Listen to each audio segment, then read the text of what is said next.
പ്രിയപ്പെട്ടവരെ, ഈശോ മിശിഹായ്ക്ക് സ്തുതിയായിരിക്കട്ടെ. ബൈബിൾ പഠന പാരായണത്തിൻ്റെ 13-ാം ദിവസത്തിലേക്കാണ് നമ്മൾ എത്തിച്ചേർന്നിട്ടുള്ളത്. ഇന്നത്തെ ദിവസം നമ്മൾ പ്രധാനമായും വായിക്കുന്നത് ഉൽപ്പത്തിയുടെ പുസ്തകം അധ്യായങ്ങൾ 25, 26, ജോബിൻ്റെ പുസ്തകം 15, 16, അതുപോലെ തന്നെ സുഭാഷണ പുസ്തകം 2-ാം അധ്യായം 20, 21, 22 വാക്യങ്ങൾ. അബ്രാഹമിൻ്റെ ചരിത്രം നമുക്ക് പരിചിതമാണ്. വിശ്വാസത്തിൻ്റെ പിതാവാണ് അബ്രാഹം. ഉൽപ്പത്തിയുടെ പുസ്തകം 12-ാം അധ്യായത്തിലാണ് അബ്രാഹമിൻ്റെ ചരിത്രം ആരംഭിക്കുന്നത്. അബ്രാഹമിൻ്റെ ചരിത്രത്തിൽ ദൈവത്തെ സ്വന്തമായി സ്വീകരിച്ചവനാണ് അബ്രാഹം. അതുകൊണ്ട് തന്നെ വിശ്വാസത്തിൻ്റെ പിതാവെന്ന് സർവത്ര ജനവും അംഗീകരിച്ച പൂർവ്വപിതാവാണ് അബ്രാഹം. ഉൽപ്പത്തിയുടെ പുസ്തകം 25-ാം അധ്യായത്തിൽ നമ്മൾ വായിച്ചു തുടങ്ങുന്നത് അബ്രാഹം കെത്തൂറയെ വിവാഹം ചെയ്യുന്നു എന്നുള്ളതാണ്. കെത്തൂറയിൽ നിന്ന് അബ്രാഹമിന് 6 മക്കളുണ്ടാകുകയാണ്.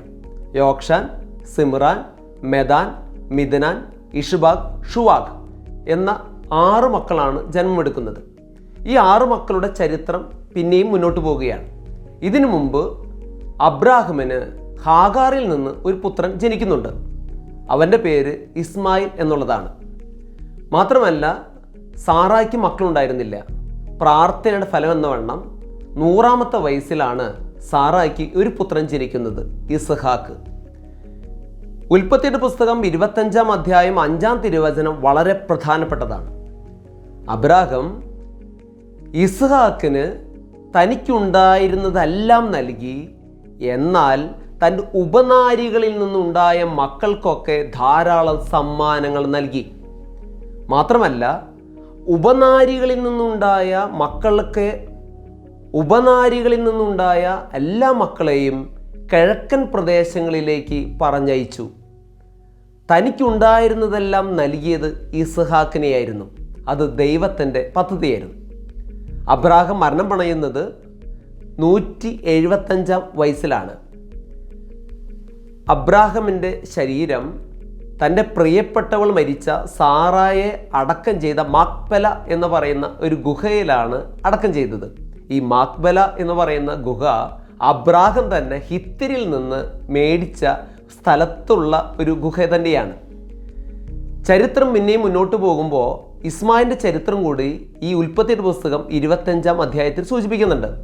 അത് ഇസ്മായിലിൻ്റെ ചരിത്രത്തിൽ ഇസ്മായിൽ വളരുന്നു, ഇസ്മായിൽ വിവാഹം കഴിക്കുന്നു. ഇസ്മായിലിന് 12 മക്കളാണ് ഉണ്ടാകുന്നത്. ഈ 12 മക്കൾക്കും ഇസ്മായിൽ നൽകിയത് 12 പ്രഭുക്കന്മാരുടെ പേരുകൾ തന്നെയാണ്. ഇസ്മായിലിൻ്റെ ജീവിതം പിന്നീട് അവസാനിക്കുന്നു. പക്ഷെ ദൈവം ഉൽപ്പത്തിയുടെ പുസ്തകത്തിൽ ചരിത്രത്തെ മുന്നോട്ട് കൊണ്ടുപോകുന്നത് ഇസ്ഹാക്കിൻ്റെ കഥ പറഞ്ഞുകൊണ്ട് തന്നെയാണ്.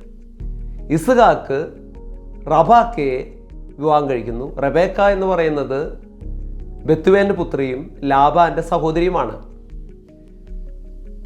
ചരിത്രത്തിൽ ഇസ്ഹാക്കിന് റബേക്ക് മക്കളുണ്ടായിരുന്നില്ല. അവർ ആത്മാർത്ഥമായി പ്രാർത്ഥിച്ചു. ഇസ്ഹാക്കിന് 60 വയസ്സുള്ളപ്പോഴാണ് പുത്രന്മാർ ജന്മമെടുക്കുന്നത്. റബേക്ക ഗർഭിണിയാകുന്നു. ഉദരത്തിൽ വെച്ച് തന്നെ റബേക്കയ്ക്ക് കാര്യങ്ങൾ മനസ്സിലായി. ഉള്ളിൻ്റെ ഉള്ളിൽ 2 പുത്രന്മാർ ഉണ്ട്. കാരണം അവർ മല്ലിടുകയാണ്. ഈ 2 പുത്രന്മാർ മല്ലിടുന്നത് കണ്ടിട്ട് റബേക്ക ദൈവത്തോട് ചോദിക്കുന്നുണ്ട്, ദൈവമേ, എന്താണ് ഇത് ഇങ്ങനെ?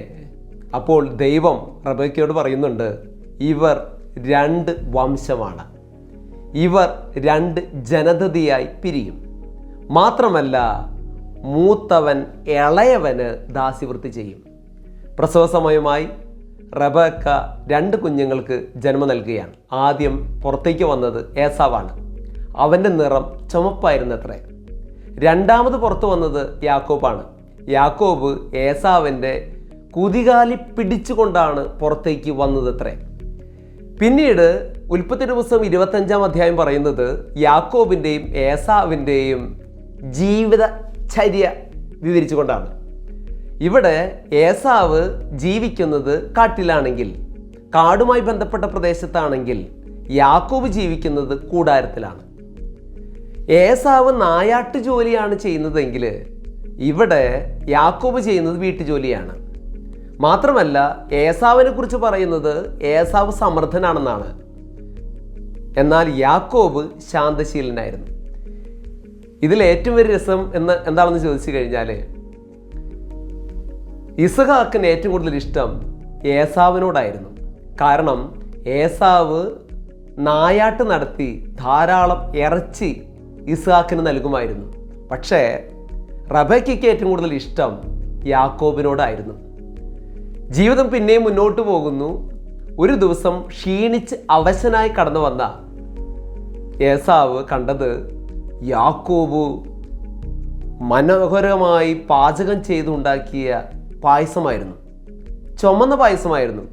ഇതിനു മുമ്പ് നമ്മളൊരു കാര്യം വായിച്ചു, ഏസാവിൻ്റെ നിറം ചുമപ്പായിരുന്നു എന്നുള്ളത്. അതുകൊണ്ട് ചുമപ്പിനോടൊരു താല്പര്യം ഉണ്ടായിരുന്നു കാണും. ചെമന്ന പായസം കണ്ട് ക്ഷീണിച്ച് അവശനായി എത്തിയ ഏസാവ് യാക്കോബിനോട് പറഞ്ഞു, സഹോദര, നീ ഉണ്ടാക്കിയിട്ടുള്ള ആ പായസം എനിക്ക് കുറച്ച് തരുമോ? ബുദ്ധിയുള്ള, കഴിവുള്ള, പ്രാഗൽഭ്യമുള്ള, ദൈവത്താൽ തിരഞ്ഞെടുക്കപ്പെട്ട യാക്കോബ് തൻ്റെ ബുദ്ധിവൈഭവം കൊണ്ട് ഈ പ്രകാരം പറഞ്ഞു, സഹോദര, ഞാൻ നിനക്ക് പായസം തരാം.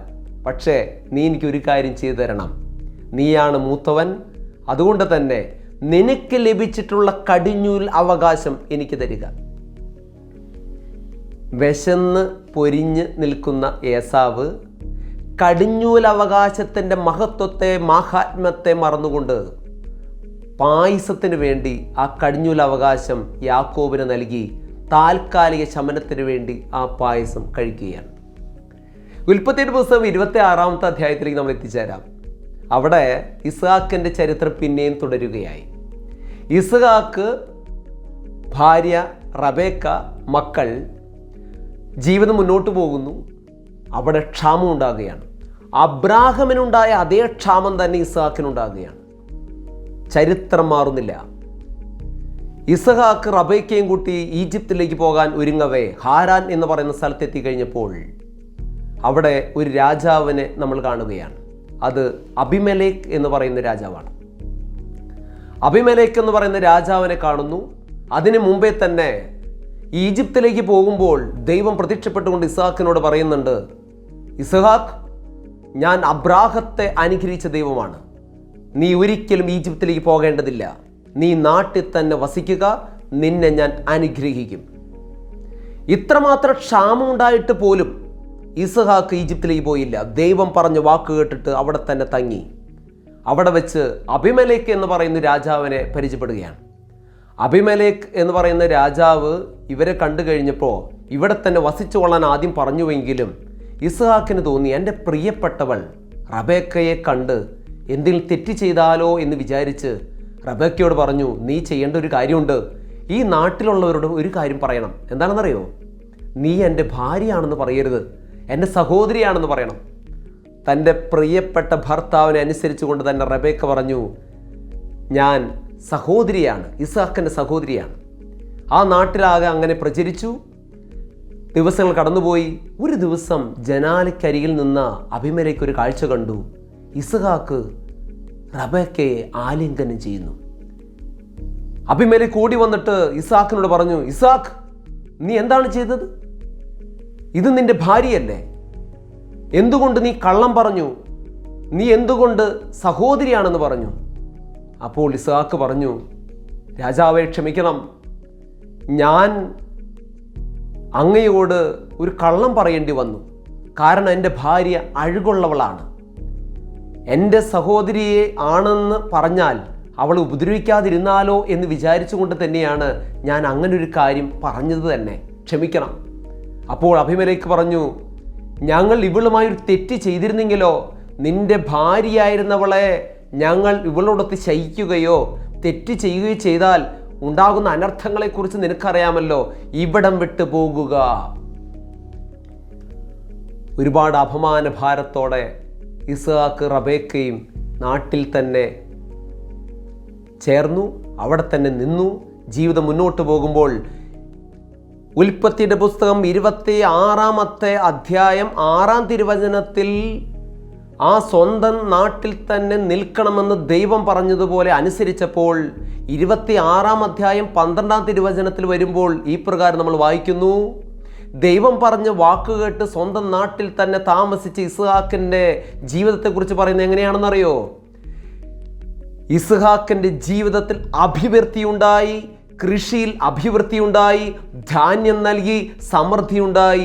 ദൈവം അവനെ അനുഗ്രഹിച്ചു. മാത്രമല്ല, ഉൽപ്പത്തിയുടെ പുസ്തകം 26-ാം അധ്യായം 16-ാം തിരുവചനം ഇപ്രകാരം പറയുന്നു: ഇവന് സമൃദ്ധി ഉണ്ടായ വാർത്ത കേട്ടിട്ട് ഫിലിസ്ത്യർ ഓടി വന്നിട്ട് ഇസ്ഹാക്കിനോട് പറയുന്നു, ഇസ്ഹാക്ക്, അങ്ങയെ ദൈവം ഒരുപാട് അനുഗ്രഹിച്ചിരിക്കുന്നു. മാത്രമല്ല, ഞങ്ങളെക്കാൾ കൂടുതൽ അങ്ങ് ശക്തിയുള്ളവനായി തീർന്നിരിക്കുന്നു. അതിനുശേഷം ചരിത്രം പിന്നെയും മുന്നോട്ട് പോകുമ്പോൾ എല്ലാം ചരിത്രം മാറിക്കൊണ്ടിരിക്കുന്നു എന്നതിൻ്റെ തെളിവായി ഉൽപ്പത്തിയുടെ പുസ്തകം 26-ാം അധ്യായം 16 തിരുവചനങ്ങൾ കഴിഞ്ഞു കഴിയുമ്പോൾ ഒരു കാര്യം നമ്മൾ വായിക്കുകയാണ്. സ്വന്തം നാട്ടിൽ നിന്ന് ഇറങ്ങിപ്പോകാൻ പറഞ്ഞ അബിമേലെക്ക് എന്ന് പറയുന്ന രാജാവ് ഇസ്ഹാക്കിനെ അന്വേഷിച്ച് വരികയാണ്. എന്നിട്ട് പറയാണ്, ഇസ്ഹാക്ക്, ഞങ്ങളോട് ക്ഷമിക്കണം, അങ്ങയെ ദൈവം കൂടുതൽ അനുഗ്രഹിച്ചിരിക്കുന്നുവെന്ന് ഞങ്ങൾക്ക് മനസ്സിലായി. അങ്ങാണ് കൂടുതൽ ശക്തവാനായിട്ട് മാറിയിരിക്കുന്നു എന്നുള്ള സത്യം ഞങ്ങൾ തിരിച്ചറിയുന്നു. അപ്പോൾ ഇസ്ഹാക്ക് ചോദിക്കുന്നുണ്ട്, അങ്ങാണല്ലോ ഞങ്ങളെ അവിടെ നിന്ന് ഓടിച്ചത്. പക്ഷേ അബിമേലെക്ക് പറയുന്നു, ഞങ്ങളെ അനുഗ്രഹിക്കണം. ഇതെല്ലാം കാണുമ്പോൾ, ഇതെല്ലാം തിരിച്ചറിയുമ്പോൾ പിന്നീട് ഇസ്ഹാക്ക് ഒരു ബലിപീഠമുണ്ടാക്കുന്നു, കർത്താവിന് വേണ്ടി ബലിയർപ്പിക്കുന്നു. അങ്ങനെ ഇസ്ഹാക്കിൻ്റെ ജീവിതം കൂടുതൽ മഹത്തരമായി തീരുകയാണ്. ദൈവം പറഞ്ഞ ദേശത്ത് വസിച്ചതുകൊണ്ട് മാത്രം കിട്ടിയ അനുഗ്രഹങ്ങളുടെ ഉടമയായി മാറുകയാണ് ഇസ്ഹാക്ക്. ജോബിൻ്റെ പുസ്തകത്തിലേക്ക് വരികയാണ്.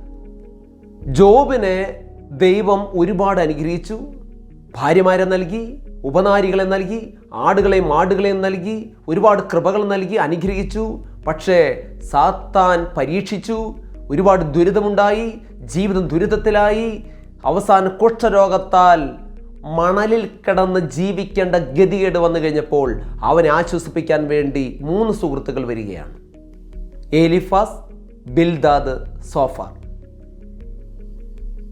എലീഫാസ് എന്ന് പറയുന്ന ഒരു സുഹൃത്തിൻ്റെ സംഭാഷണത്തിലൂടെയാണ് ജോബിൻ്റെ പുസ്തകം 15-ാം അധ്യായം ആരംഭിക്കുന്നത്. എലീഫാസ് ഈ പ്രകാരമാണ് ജോബിനോട് സംസാരിക്കുന്നത്: നിഷ്പ്രയോജനമായ വാക്കുകൊണ്ട് എന്തുപകാരം? ഒരു നിഷ്കളങ്കന് എപ്പോഴും നിഷ്കളങ്കനായി തന്നെ ജീവിക്കാൻ പറ്റുമോ? ഒരു നീതിമാന് എപ്പോഴും നീതിമാനായി തന്നെ ജീവിക്കാൻ പറ്റുമോ? അമിതമായ പൊള്ളത്തരങ്ങൾ കൊണ്ട് നമ്മുടെ ജീവിതം മുന്നോട്ട് കൊണ്ടുപോകാൻ പറ്റുമോ? ഇത്തരത്തിലുള്ള ഒരുപാട് ചോദ്യങ്ങൾ ചോദിച്ചുകൊണ്ട് ജോബിനെ ചില ചെറിയ മാറ്റങ്ങൾ വരുത്താൻ ശ്രമിക്കുന്നുണ്ട്. എലീഫാസിൻ്റെ ഇത്തരത്തിലുള്ള ചോദ്യങ്ങൾക്ക് മറുപടിയാണ് ജോബിൻ്റെ പുസ്തകം 16-ാം അധ്യായത്തിൽ നാം കാണുന്നത്.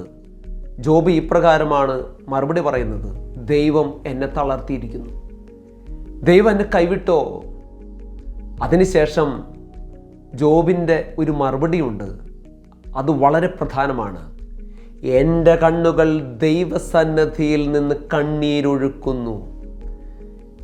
കാരണം ദൈവം ഒരുപാട് അനുഗ്രഹിച്ച ഒരു മനുഷ്യനായിരുന്നു ജോബ്. പക്ഷെ ദൈവം പരീക്ഷിച്ചു. അങ്ങനെ ജീവിതം മുന്നോട്ട് പോകുമ്പോൾ ഒരുപാട് ദുരിതങ്ങളുണ്ടായി. ആ ദുരിതത്തെ ഓർത്ത് ജോബ് വേദനിച്ചുകൊണ്ടിരിക്കുന്നു.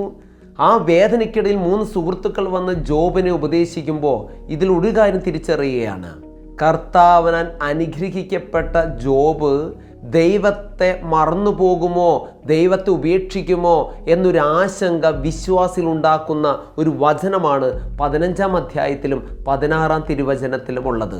പക്ഷേ ജോബിൻ്റെ പുസ്തകത്തിൽ പിന്നെയും നമ്മൾ വായിച്ചു പോകുന്നത് അപ്പോഴും ജോബ് ദൈവത്തെ മറന്നില്ല എന്നുള്ള സത്യമാണ്.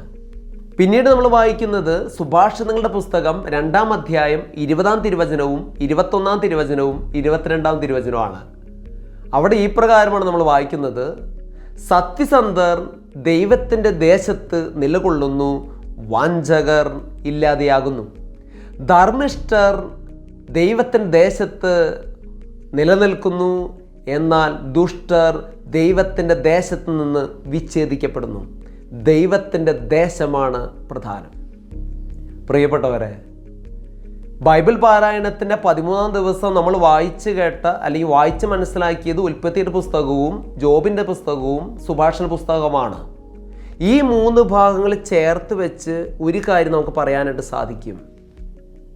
ഒരു വിശ്വാസിയുടെ അവകാശം ദൈവമാണ്. ഉൽപ്പത്തിയുടെ പുസ്തകത്തിൽ പിതൃത്വ അവകാശത്തെക്കുറിച്ച് സംസാരിക്കുമ്പോൾ അവിടെ പിതൃത്വ അവകാശം നഷ്ടപ്പെടുത്തിയ ചില രംഗങ്ങൾ വിവരിക്കുന്നുണ്ട്. അവിടെ അബ്രാഹമിൻ്റെ മക്കൾ, അവിടെ ഒരുപാട് മക്കളുണ്ടായിട്ട് പോലും അബ്രാഹം തനിക്കുണ്ടായിരുന്നതെല്ലാം നൽകിയത് ഇസ്ഹാക്കിനായിരുന്നു. ഇസ്ഹാക്ക് അബ്രാഹം നൽകിയത്, തനിക്കുണ്ടായിരുന്നത് എന്താണോ അത് നൽകി സന്തോഷത്തോടെ സ്വീകരിച്ചപ്പോൾ ഉപനാരികളുണ്ടായിരുന്ന മക്കൾക്ക് കിട്ടിയത് സമ്മാനമാണെന്ന്. ആ സമ്മാനം സ്വീകരിച്ച് അവർ സംതൃപ്തി അടഞ്ഞു. സമ്മാനങ്ങൾക്ക് മുമ്പിൽ അബ്രാഹമാകുന്ന പിതൃത്വ അവകാശം അവർ നഷ്ടപ്പെടുത്തി. സമ്മാനങ്ങൾക്ക് മുമ്പിൽ പ്രധാനപ്പെട്ട അവകാശത്തെ നഷ്ടപ്പെടുത്തി. അത് ഒരു ചിന്ത. ഇനി ഇസ്ഹാക്കിൻ്റെ മക്കളിലേക്ക് വരുന്നു. അവിടെ ഏസാവ് ഒരു പായസത്തിൻ്റെ മുമ്പിൽ ഏറ്റവും പ്രധാനപ്പെട്ട അവകാശത്തെ നഷ്ടപ്പെടുത്തി. താൽക്കാലികമായ ശമനത്തിന് വേണ്ടി, താൽക്കാലികമായ സുഖത്തിന് വേണ്ടി പ്രധാനപ്പെട്ടവയെ അവർ മറന്നു. ഇതാണ് ഉൽപ്പത്തിയുടെ പുസ്തകം നമ്മുടെ മുന്നിൽ നിൽക്കുന്നത്. ജോബിൻ്റെ പുസ്തകത്തിൽ നമ്മൾ വായിക്കുന്നത് ഇത്രമാത്രം ദുരിതമുണ്ടായിട്ട് പോലും ജോബ് ദൈവത്തെ മറന്നില്ല എന്നുള്ളത് തന്നെയാണ്. സുഭാഷണ പുസ്തകം നമ്മൾ വായിക്കുന്നത് അപ്രകാരം തന്നെയാണ്. യഥാർത്ഥ ധർമ്മിഷ്ഠർ ദൈവത്തിൻ്റെ ദേശത്ത് നിന്ന് മാറിപ്പോവുകയില്ല, അവർ അതിൽ തന്നെ നിലകൊള്ളുന്നു. എന്നാൽ ദുഷ്ടർ അവിടെ നിന്ന് വിച്ഛേദിക്കപ്പെടുന്നു. ദൈവത്തിൻ്റെ വാക്ക് കേട്ട് നിലകൊണ്ടവൻ, ദൈവമാണെന്ന് അവകാശമാണ്, എൻ്റെ അവകാശം എന്ന് പറയുന്നത് ദൈവമാണെന്ന് ഉറച്ചു വിശ്വസിച്ചവൻ, അവന് സമൃദ്ധി ഉണ്ടാവുകയും ചെയ്യുന്നു. പ്രിയപ്പെട്ടവരെ, നമ്മുടെ അവകാശം ദൈവമാണ്. സങ്കീർത്തന പുസ്തകം 142-ാം അധ്യായം 5-ാം തിരുവചനം ഈ പ്രകാരം പറയുന്നു: കർത്താവേ, അങ്ങ് ജീവിക്കുന്നവരുടെ ദൈവമാണ്, അങ്ങാണ് എൻ്റെ അവകാശം. അതുകൊണ്ട് നമ്മുടെ അവകാശം ദൈവമാകട്ടെ. താൽക്കാലിക ശമനമാകുന്ന അവസ്ഥയിലേക്ക്, താൽക്കാലികമായ ഒരു പായസത്തിന് വേണ്ടി, താൽക്കാലികമായ സമ്മാനത്തിന് വേണ്ടി, താൽക്കാലികമായ സുഖത്തിന് വേണ്ടി, താൽക്കാലികമായ ലാഭത്തിന് വേണ്ടി ദൈവത്തെ നമ്മൾ മറന്നു പോകരുത് കേട്ടോ. ദൈവം നമ്മെ അനുഗ്രഹിക്കട്ടെ. ഉൽപ്പത്തി അധ്യായം 25. അബ്രാഹാം കെത്തൂറ എന്നു പേരായ ഒരു സ്ത്രീയെ വിവാഹം ചെയ്തു. അവളിൽ അവന് സിമ്രാൻ, യോക്ഷാൻ, മെദാൻ, മിദിയാൻ, ഇഷ്ബാക്ക്, ഷുവാഹ് എന്നിവർ ജനിച്ചു. യോക്ഷാന് ഷെബായും ദദാനും ജനിച്ചു. ദദാൻ്റെ മക്കളാണ് അഷുറീം, ലത്തീഷീം, ലൗമീം എന്നിവർ. മിദിയാൻ്റെ മക്കൾ എഫ, ഏഫർ, ഹനോക്ക്, അബീദ, എൽദ എന്നിവരാണ്. ഇവർ കെത്തൂറായുടെ സന്താനങ്ങളാണ്. അബ്രാഹാം തനിക്കുണ്ടായിരുന്നതെല്ലാം ഇസ്ഹാക്കിന് കൊടുത്തു. തൻ്റെ ഉപനാരികളിലുണ്ടായ മക്കൾക്കും അബ്രാഹാം ധാരാളം സമ്മാനങ്ങൾ നൽകി. താൻ ജീവിച്ചിരുന്നപ്പോൾ തന്നെ അവരെയെല്ലാം മകനായ ഇസ്ഹാക്കിൽ നിന്നും ദൂരെ കിഴക്കൻ ദേശത്തേക്ക് അയച്ചു. അബ്രാഹത്തിൻ്റെ ആയുഷ്കാലം 175 വർഷമായിരുന്നു. തൻ്റെ വർഷങ്ങൾ പൂർത്തിയായപ്പോൾ തികഞ്ഞ വാർദ്ധക്യത്തിൽ അബ്രാഹാം അന്ത്യശ്വാസം വലിക്കുകയും തൻ്റെ ജനത്തോട് ചേരുകയും ചെയ്തു. മക്കളായ ഇസ്ഹാക്കും ഇസ്മായേലും മാമറയുടെ എതിർവശത്ത് സോഹാർ എന്ന ഹിത്യൻ്റെ മകനായ എഫ്രോണിൻ്റെ വകയായിരുന്ന മക്പെല ഗുഹയിൽ അവനെ അടക്കി. ഹിത്യരിൽ നിന്ന് അബ്രാഹാം വിലയ്ക്ക് വാങ്ങിയതായിരുന്നു ആ വയൽ. അവിടെ അബ്രാഹാം ഭാര്യ സാറയോടൊപ്പം സംസ്കരിക്കപ്പെട്ടു. അബ്രാഹത്തിൻ്റെ മരണത്തിന് ശേഷം ദൈവം അവൻ്റെ പുത്രൻ ഇസ്ഹാക്കിനെ അനുഗ്രഹിച്ചു. അവൻ ബെർലഹായിറോയിൽ പാർത്തു. സാറായുടെ ദാസിയായ ഈജിപ്തുകാരി ഹാഗാറിൽ അബ്രാഹത്തിനുണ്ടായ ഇസ്മായിലിൻ്റെ മക്കൾ ഇവരാണ്. ജനനക്രമമനുസരിച്ച് ഇസ്മായിലിൻ്റെ മക്കളുടെ പേര് വിവരം: ഇസ്മായിലിൻ്റെ കടിഞ്ഞൽ പുത്രൻ നെബായോത്ത്, തുടർന്ന് കേദാർ, അദ്ബേൽ, മിപ്സാം, മിഷ്മ, ദുമ, മസ്സ, ഹദാദ്, തേമ, യത്തൂർ, നഫീഷ്, കേദമ. ഇവരാണ് ഇസ്മായിലിൻ്റെ പുത്രന്മാർ.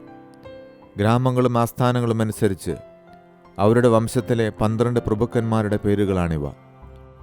ഇസ്മായിലിൻ്റെ ആയുഷ്കാലം 137 വർഷമായിരുന്നു. അവൻ അന്ത്യശ്വാസം വലിക്കുകയും തൻ്റെ ബന്ധുക്കളോട് ചേരുകയും ചെയ്തു. ഹവില മുതൽ ഷൂർ വരെയുള്ള ദേശത്ത് അവർ വാസമുറപ്പിച്ചു. അസീറിയയിലേക്കുള്ള വഴിയിൽ ഈജിപ്തിൻ്റെ എതിർവശത്താണ് ഷൂർ. അവർ ചാർച്ചക്കാരിൽ നിന്നെല്ലാം അകന്നാണ് ജീവിച്ചത്. അബ്രാഹത്തിൻ്റെ പുത്രനായ ഇസഹാക്കിൻ്റെ വംശാവലി. അബ്രാഹത്തിൻ്റെ മകൻ ഇസഹാക്ക്. ഇസഹാക്കിന് 40 വയസ്സുള്ളപ്പോൾ അവൻ റബേക്കായെ ഭാര്യയായി സ്വീകരിച്ചു. അവൾ പാദാൻ ആരാമിലുള്ള ബത്തുവേലിൻ്റെ പുത്രിയും ലാബാൻ്റെ സഹോദരിയുമായിരുന്നു. അവർ അരമായരായിരുന്നു. ഇസഹാക്ക് തൻ്റെ വന്ധ്യയായ ഭാര്യയ്ക്ക് വേണ്ടി കർത്താവിനോട് പ്രാർത്ഥിച്ചു. കർത്താവ് അവൻ്റെ പ്രാർത്ഥന കേൾക്കുകയും റബേക്ക ഗർഭിണിയാവുകയും ചെയ്തു. അവളുടെ ഉദരത്തിൽ കിടന്ന കുഞ്ഞുങ്ങൾ മല്ലിട്ടപ്പോൾ അവൾ കർത്താവിനോട് ചോദിച്ചു, ഇങ്ങനെയെങ്കിൽ എനിക്കെന്ത് സംഭവിക്കും? അവൾ കർത്താവിൻ്റെ തിരുമനസ്സറിയാൻ പ്രാർത്ഥിച്ചു. കർത്താവ് അവളോട് അരുൾ ചെയ്തു, 2 വംശങ്ങളാണ് നിന്റെ ഉദരത്തിലുള്ളത്. നിന്നിൽ നിന്ന് പിറക്കുന്നവർ 2 ജനതകളായി പിരിയും. ഒന്ന് മറ്റേതിനേക്കാൾ ശക്തമായിരിക്കും. മൂത്തവൻ ഇളയവന് ദാസ്യവൃത്തി ചെയ്യും. അവൾക്ക് മാസം തികഞ്ഞപ്പോൾ അവളുടെ ഉദരത്തിൽ 2 ശിശുക്കൾ. ആദ്യം പുറത്തു വന്നവൻ ചെമന്നിരുന്നു. അവൻ്റെ ദേഹം മുഴുവൻ രോമക്കുപ്പായം ഇട്ടതുപോലെയായിരുന്നു. അവർ അവന് ഏസാവ് എന്ന് പേരിട്ടു. അതിനുശേഷം അവൻ്റെ സഹോദരൻ പുറത്തു വന്നു. ഏസാവിൻ്റെ കുതുകാലിൽ അവൻ പിടിച്ചിരുന്നു. അവനെ യാക്കോബ് എന്ന് വിളിച്ചു. ഇസ്ഹാക്കിന് 60 വയസ്സായപ്പോഴാണ് അവൾ അവരെ പ്രസവിച്ചത്. കുട്ടികൾ വളർന്നു വന്നു. ഏസാവ് നായാട്ടിൽ സമർത്ഥനും കൃഷിക്കാരനുമായി. യാക്കോബ് ശാന്തനായിരുന്നു.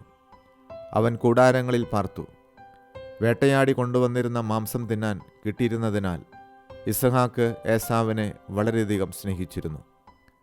റബേക്കായ്ക്ക് യാക്കോബിനോടായിരുന്നു കൂടുതൽ സ്നേഹം. ഒരിക്കൽ യാക്കോബ് പായസം ഉണ്ടാക്കിക്കൊണ്ടിരുന്നപ്പോൾ ഏസാവ് വിശന്ന് തളർന്ന് വയലിൽ നിന്ന് വന്നു. അവൻ യാക്കോബിനോട് പറഞ്ഞു, ആ ചുമന്ന പായസം കുറച്ച് എനിക്ക് തരിക, ഞാൻ വളരെ ക്ഷീണിച്ചിരിക്കുന്നു. അതിനാൽ അവന് ഏദോം എന്ന് പേരുണ്ടായി. യാക്കോബ് പ്രതിവചിച്ചു, ആദ്യം നിന്റെ കടിഞ്ഞുള്ള അവകാശം എനിക്ക് വിട്ടുതരിക. ഏസാവ് പറഞ്ഞു, ഞാൻ വിശന്ന് ചാകാറായി.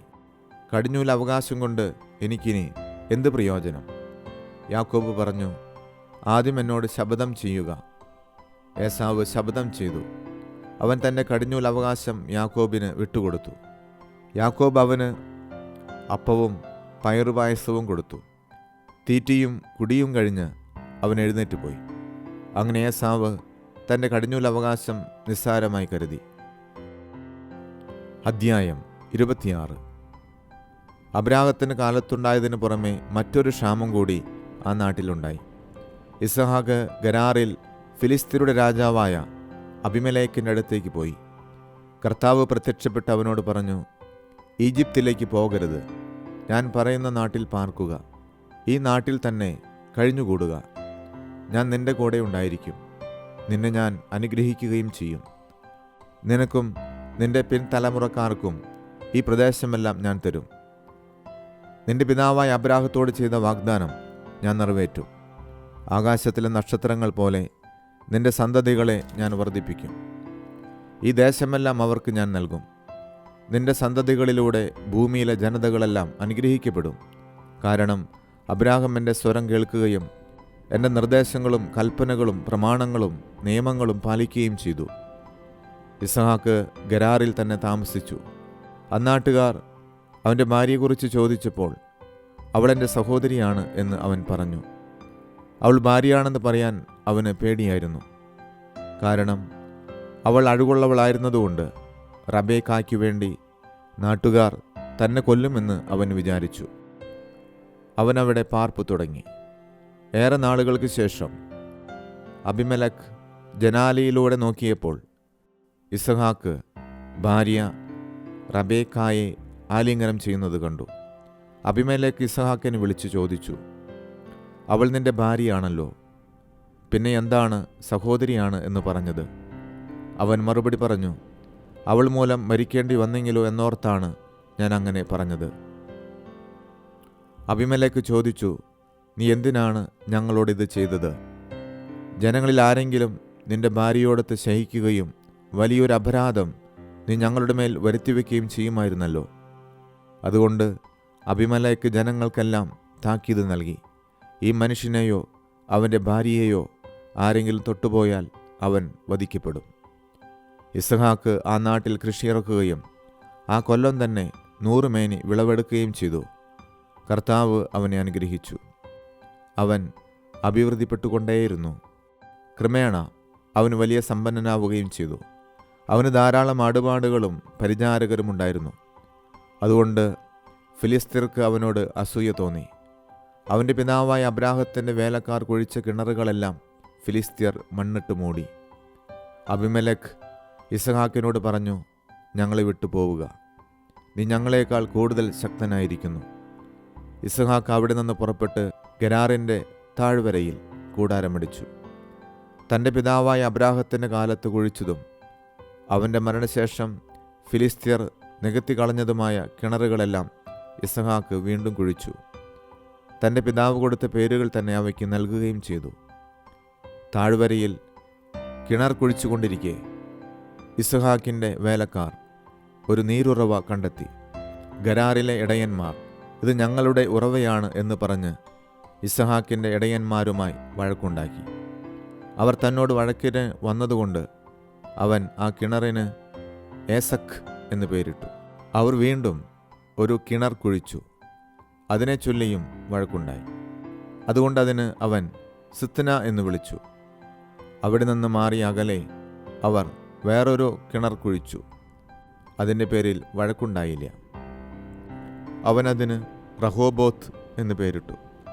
കാരണം അവൻ പറഞ്ഞു, കർത്താവ് ഞങ്ങൾക്ക് ഇടം തന്നിരിക്കുന്നു, ഭൂമിയിൽ ഞങ്ങൾ സമൃദ്ധിയുള്ളവരാകും. അവിടെ നിന്നവൻ ബേർഷബായിലേക്ക് പോയി. ആ രാത്രി തന്നെ കർത്താവ് അവന് പ്രത്യക്ഷപ്പെട്ട് അരുൾ ചെയ്തു, നിന്റെ പിതാവായ അബ്രാഹത്തിൻ്റെ ദൈവമാണ് ഞാൻ. നീ ഭയപ്പെടേണ്ട, ഞാൻ നിന്നോട് കൂടെയുണ്ട്. എൻ്റെ ദാസനായ അബ്രാഹത്തെ പ്രതി ഞാൻ നിന്നെ അനുഗ്രഹിക്കും, നിന്റെ സന്തതികളെ വർദ്ധിപ്പിക്കുകയും ചെയ്യും. അതിനാൽ അവൻ അവിടെ ഒരു ബലിപീഠം നിർമ്മിച്ചു, കർത്താവിൻ്റെ നാമം വിളിച്ചപേക്ഷിച്ചു. അവൻ അവിടെ കൂടാരമടിച്ചു.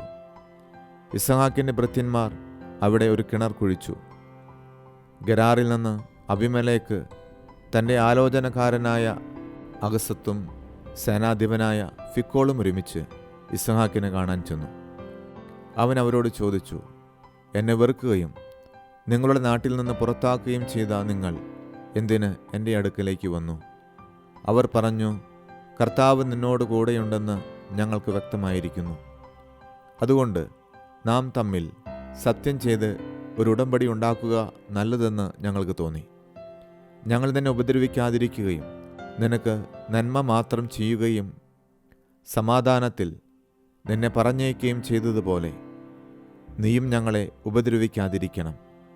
നീ ഇപ്പോൾ കർത്താവിനാൽ അനുഗ്രഹീതനാണ്. അവൻ അവർക്കൊരു വിരുന്നൊരുക്കി. അവർ തിന്നുകയും കുടിക്കുകയും ചെയ്തു. രാവിലെ അവർ എഴുന്നേറ്റ് അന്യോന്യം സത്യം ചെയ്തു. ഇസ്ഹാക്ക് അവരെ യാത്രയാക്കി. അവർ സമാധാനത്തോടെ അവനെ വിട്ടുപോയി. അന്ന് തന്നെ ഇസ്ഹാക്കിൻ്റെ വേലക്കാർ വന്ന് തങ്ങൾ കുഴിച്ചുകൊണ്ടിരിക്കുന്ന കിണറ്റിൽ വെള്ളം കണ്ടെന്ന് അവനെ അറിയിച്ചു. അവൻ അതിന് ഷെബ എന്ന് പേരിട്ടു. അതിനാൽ ഇന്നും ആ പട്ടണത്തിന് ബേർഷബ എന്നാണ് പേര്. 40 വയസ്സായപ്പോൾ ഏസാവ് ഹിത്യനായ ബേരിയുടെ പുത്രി യൂദിത്തിനെയും ഹിത്യനായ എലോണിൻ്റെ പുത്രി ബാസ്മത്തിനെയും വിവാഹം ചെയ്തു. അവർ ഇസ്ഹാക്കിൻ്റെയും റബേക്കായുടെയും ജീവിതം ദുഃഖപൂർണമാക്കി. ജോബ് അധ്യായം 15. തേമാന്യനായ എലിഫാസ് പറഞ്ഞു, ബുദ്ധിമാൻ പൊള്ളവാക്കുകൾ കൊണ്ട് വാദിക്കുമോ? അവൻ കിഴക്കൻ കാറ്റ് കൊണ്ട് തന്നെ തന്നെ നിറയ്ക്കുമോ? നിഷ്പ്രയോജനമായ വിവാദത്തിൽ അവൻ ഏർപ്പെടുമോ? ഉപകാരമില്ലാത്ത വാക്കുകൾ അവൻ ഉപയോഗിക്കുമോ? എന്നാൽ നിനക്ക് ദൈവഭയമില്ലാതായിരിക്കുന്നു. ദൈവത്തെക്കുറിച്ചുള്ള ചിന്ത പോലും നിന്റെ മനസ്സിലില്ല. അകൃത്യങ്ങളാണ് നിന്റെ നാവിനെ ഉപദേശിക്കുന്നത്. വഞ്ചനയുടെ ഭാഷയാണ് നീ തിരഞ്ഞെടുക്കുന്നത്. ഞാനല്ല, നീ തന്നെയാണ് നിന്നെ കുറ്റപ്പെടുത്തുന്നത്. നിന്റെ അധരം തന്നെ നിനക്കെതിരെ സാക്ഷ്യം നൽകുന്നു. നീയാണോ ആദ്യത്തെ മനുഷ്യൻ? പർവ്വതങ്ങൾക്ക് മുൻപേ നീ ജനിച്ചുവോ? ദൈവത്തിൻ്റെ ആലോചനാ സഭയിലെ വിചിന്തനങ്ങൾ നീ കേട്ടിട്ടുണ്ടോ? ജ്ഞാനം മുഴുവൻ നീ കൈയടക്കി വച്ചിട്ടുണ്ടോ? ഞങ്ങൾക്കറിഞ്ഞുകൂടാത്ത എന്താണ് നിനക്കറിയാവുന്നത്? ഞങ്ങൾക്ക് വ്യക്തമല്ലാത്ത എന്താണ് നീ മനസ്സിലാക്കിയിട്ടുള്ളത്? നരബാധിച്ചവരും വൃദ്ധരും ഞങ്ങളുടെ ഇടയിലുണ്ട്. അവർക്ക് നിന്റെ പിതാവിനേക്കാൾ പ്രായമുണ്ട്. ദൈവത്തിൻ്റെ സമാശ്വാസങ്ങളും നിന്നോട് സൗമ്യമായി പറയുന്ന വാക്കുകളും നിനക്ക് നിസ്സാരമാണോ? എന്തുകൊണ്ടാണ് നീ വികാരാധീനനാകുന്നത്? എന്തിനാണ് നിന്റെ കണ്ണുകൾ ജ്വലിക്കുന്നത്? എന്തുകൊണ്ടാണ് നീ ദൈവത്തിനെതിരെ കോപമഴിച്ചു വിടുന്നത്? ഇത്തരം വാക്കുകൾ നിന്നിൽ നിന്ന് പുറപ്പെടുന്നത് എന്തുകൊണ്ട്? മനുഷ്യന് നിഷ്കളങ്കനായിരിക്കാൻ കഴിയുമോ? സ്ത്രീയിൽ നിന്ന് ജനിച്ചവന് നീതിമാനായിരിക്കാൻ സാധിക്കുമോ? തൻ്റെ വിശുദ്ധ ദൂതന്മാരിൽ പോലും ദൈവം വിശ്വാസം അർപ്പിക്കുന്നില്ല. അവിടുത്തെ ദൃഷ്ടിയിൽ സ്വർഗവും നിർമ്മലമല്ല. മ്ലേച്ഛനും നീചനും വെള്ളം പോലെ അനീതി പാനം ചെയ്യുന്നവനുമായ മനുഷ്യൻ അവരെക്കാൾ എത്രയോ താഴെയാണ്. ഞാൻ പറയുന്നത് കേൾക്കുക, ഞാൻ വ്യക്തമാക്കി തരാം. ഞാൻ കണ്ടിട്ടുള്ളവ ഞാൻ വിശദമാക്കാം. ജ്ഞാനികൾ പറഞ്ഞതും അവരുടെ പിതാക്കന്മാർ ഒളിച്ചു വയ്ക്കാതിരുന്നതും തന്നെ. അവർക്ക് മാത്രമാണ് ദേശം നൽകിയത്. അന്യരാരും അവരുടെ ഇടയിലൂടെ കടന്നുപോയില്ല. ദുഷ്ടൻ ജീവിതകാലം മുഴുവൻ അധർമ്മയ്ക്ക് വിധിച്ച നാളുകൾ തികയുവോളം വേദനയിൽ പുളയുന്നു. ഭീകര ശബ്ദങ്ങൾ അവൻ്റെ ചെവിയിൽ മുഴങ്ങുന്നു. ഐശ്വര്യകാലത്ത് വിനാശകൻ അവൻ്റെ മേൽ ചാടി വീഴുന്നു. അന്ധകാരത്തിൽ നിന്ന് മോചനം ലഭിക്കുമെന്ന് അവൻ വിശ്വസിക്കുന്നില്ല. വാളിനിരയാകാൻ അവൻ വിധിക്കപ്പെട്ടിരിക്കുന്നു. ആഹാരം എവിടെയെന്ന് തിരക്കി അവൻ അലയുന്നു. അന്ധകാരത്തിൻ്റെ ദിനം ആസന്നമായെന്ന് അവൻ അറിയുന്നു. ദുഃഖവും തീവ്രവേദനയും അവനെ ഭീതിപ്പെടുത്തുന്നു. യുദ്ധസന്നദ്ധനായ രാജാവിനെ പോലെ അവ അവനെ കീഴടക്കുന്നു. എന്തെന്നാൽ അവൻ ദൈവത്തിനെതിരെ കൈ ഉയർത്തുകയും സർവശക്തനെ വെല്ലുവിളിക്കുകയും ചെയ്തിരിക്കുന്നു. കനത്ത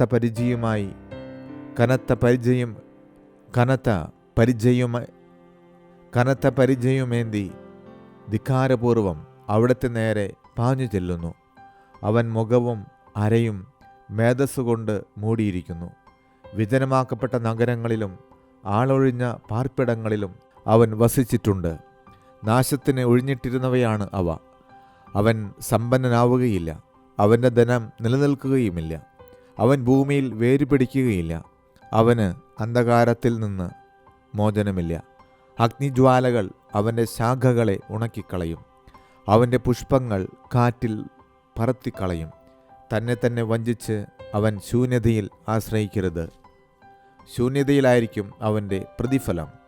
അവൻ്റെ സമയമാകുന്നതിന് മുൻപ് തന്നെ അവനിത് ഭവിക്കും. അവൻ്റെ ശാഖകൾ ഒരിക്കലും തളിർക്കുകയില്ല. മുന്തിരിച്ചെടിയുടേതുപോലെ അവൻ്റെ അബക്കഫലങ്ങൾ കൊഴിയും. ഒലിവു മരത്തിൻ്റേതെന്ന പോലെ അവൻ്റെ പൂക്കൾ പൊഴിഞ്ഞുപോകും. എന്തെന്നാൽ അധർമ്മികളോട് സംഘം ചേരുന്നത് നിഷ്ഫലമായിരിക്കും. കൈക്കൂലിയുടെ കൂടാരങ്ങൾ അഗ്നിക്കിരയാകും. അവർ ദ്രോഹം ഗർഭം ധരിച്ച് തിന്മയെ പ്രസവിക്കുന്നു. അവരുടെ ഹൃദയം വഞ്ചന ഒരുക്കുന്നു. അധ്യായം 16. ജോബ് പറഞ്ഞു, ഇതൊക്കെ മുൻപും ഞാൻ കേട്ടിട്ടുണ്ട്. നിങ്ങൾ നൽകുന്ന ആശ്വാസം ദയനീയമാണ്. പൊള്ളവാക്കുകൾ കരുതിയില്ലേ?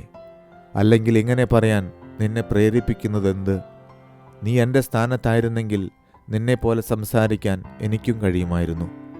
നിനക്കെതിരെ സംസാരിക്കാനും നിന്നെ പരിഹസിക്കാനും എനിക്ക് കഴിയുമായിരുന്നു. എന്നാൽ എൻ്റെ സംസാരം കൊണ്ട് നിന്നെ ഞാൻ ശക്തിപ്പെടുത്തുമായിരുന്നു.